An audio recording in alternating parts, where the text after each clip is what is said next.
interrupt me. Very nice. The name of the next story is Georgetown to Athens.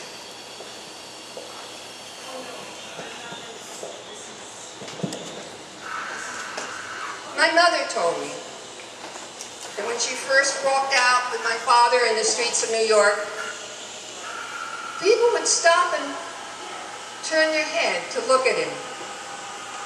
He was so handsome. I think she was always a little surprised when he chose her. Well, it was decided they were to be married, and it was going to take place, the ceremony, in the living room of her sister's house in Garden City, Long Island. Well, her new in-laws were not coming. It was such a very long trip. The Reverend Dr. and Mrs. Carter had retired from their lifelong service to the Methodist Church and were now in Georgetown, Texas. Now, the wedding was a happy event. There was just one glitch, shall we say. And it was about the wedding announcement.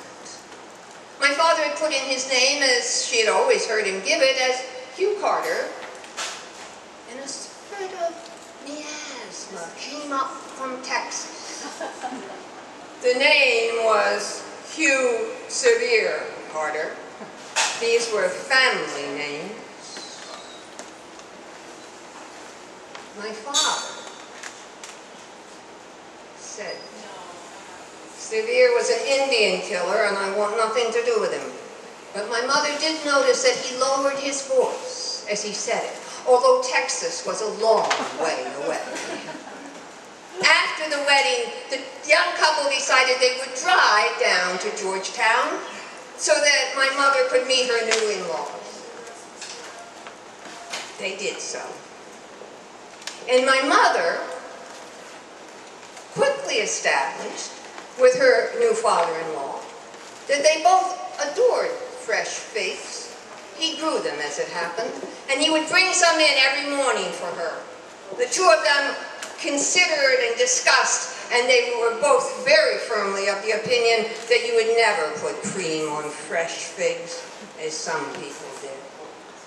My grandfather apparently was so taken with Isabel that he would bring up subjects, and he leaned forward eagerly one day and he said, "Oh, have you read my memoir that I wrote for my dear children?" My mother had never heard of the memoir, but she said, "You know, we haven't completely unpacked in the new apartment, but if you had a copy available, I would be so pleased to read it." My mother could be quietly irresistible. Well, she read it with enormous interest. They sat for afternoons in rocking chairs on the porch discussing. It was interesting, the memoir. She made note of one passage particularly, where Dr. Carter discussed his first meeting with his future wife, Cornelia, known as Dee Dee, He wrote, "I met her at a church supper." He was the young minister in town. "I was struck by her tall, slender presence, her lovely smile, and glowing face. And in 7 years she became my wife, and we have gone through life together in mutual support and helpfulness." Isabel thought, 7 years? Well, the visit that had started so propitiously had a glitch in it for sure, because a phone call came from Hugh's graduate department at Columbia that there was an important job interview. He must get on the train and get back immediately. There was the car, and there was Isabel. "Well," said Isabel, "no, I will drive the car back. That is certainly something I can do, and perhaps Mrs. Carter would accompany me as far as Athens."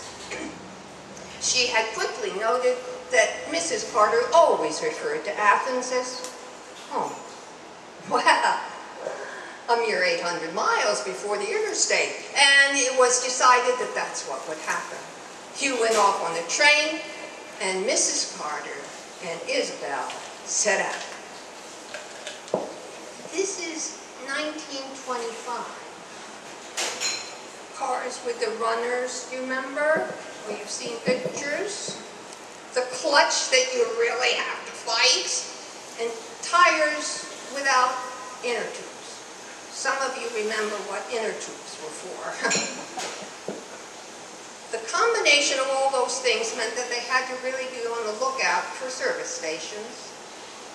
And every time they entered, there was the same silent reaction. The proprietor would walk around to the driver's side and take in Isabel. Now, my mother was never a flamboyant dresser, but she was red-headed and she was bobbed. In Louisiana, Alabama, and Georgia, at this time, women were not bobbed, not properly.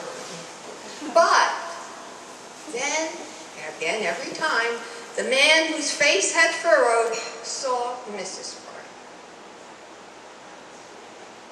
There could be no impropriety in the presence of Mrs. Carter. And when they had been served and helped, she would look at the man and say, "May the Lord bless you and keep you." And you could be sure that he would.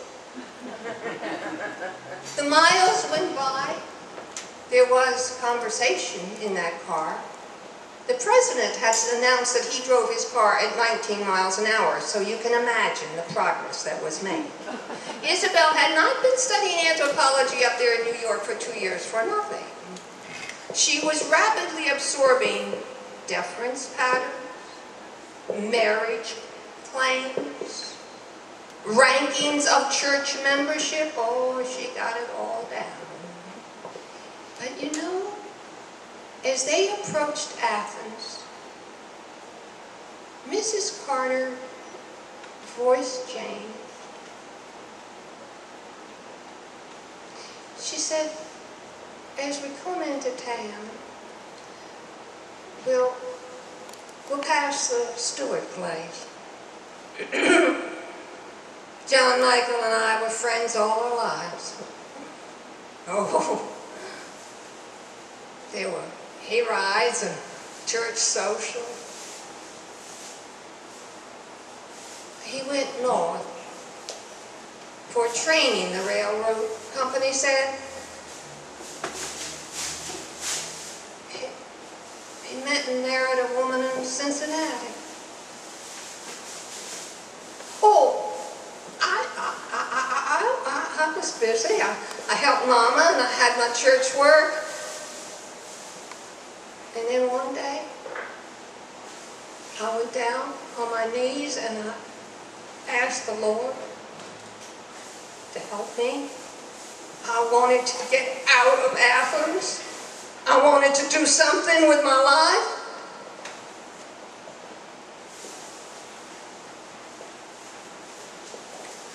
And that prayer was answered. They are sometimes, you know. I married Dr. Carter, and we went out in the world to do the Lord's work.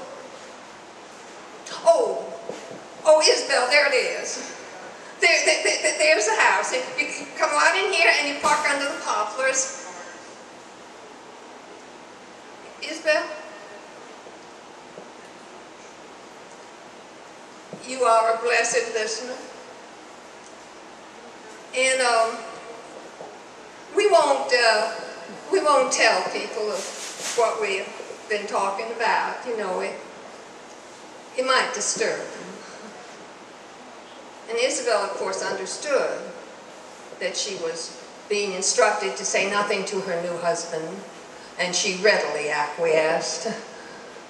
She never did. And the two of them, They went up, arm in arm, up the steps between the white pillars, and all those Keiths of various ranks who had gathered to meet Isabel Carter, they very quickly discerned that Mrs. Carter approved of her new daughter-in-law, and so no one ever mentioned that Isabel was born in Michigan.